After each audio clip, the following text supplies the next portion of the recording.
আসসালামু আলাইকুম। আজকে একটি মাদ্রাসা পেন্টিংয়ের কাজ শুরু করলাম।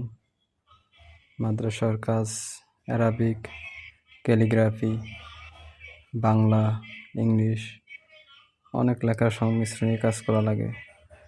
এখন একটি লোগো আঁকা শুরু করছি, মাদ্রাসার নিজস্ব লোগো।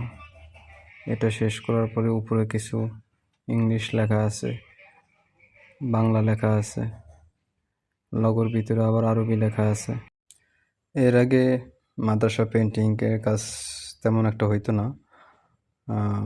পিভিসি ব্যানার দিয়ে অনেক প্রচারণার কাজ সারতো, আর ভিতরে তো তেমন একটা কাজ করা হইতো না। ইদানিংকালে এখন অনেকেই করতেছে, যার দেখা দেখি এখন অনেক মাদ্রাসাই কাজ করার জন্য আগ্রহী প্রকাশ করতেছে। অনেকে আসছে এর ভিতরে। আমাদের তো এই মাদ্রাসা পেন্টিংয়ের কাজ সবে শুরু হইল। আমি এই বছরে প্রথম শুরু করছি। আরও 3টা মাদ্রাসা আমার হাতে আছে, ওগুলো শুরু করব ইনশাআল্লাহ। আর স্কুল পেন্টিংয়ের কাজ তো হয়ই, মাঝে মধ্যে করে মাঝে মধ্যে করে না, ওইটা বিনের সাথে অনেকটা করা।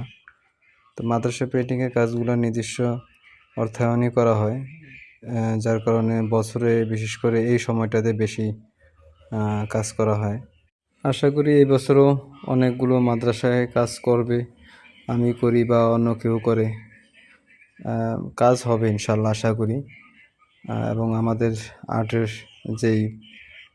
আর্টের যে ব্যাপারটা এখন ইনশাল্লাহ অনেক প্রসারিত হয়েছে। এখন অনেক আর্টিস্টই সুন্দর কাজ করতেছে, কাজের প্রতিযোগিতা বাড়তেছে, কাজের সৌন্দর্য বাড়তেছে, এভাবেই চলতেছে ইনশাল্লাহ। আশা করি আমাদের পেন্টিং অনেক দূর যাবে, এই কামনাই করি। কাজ দিন দিন সবারই ভালো হচ্ছে ইনশাল্লাহ।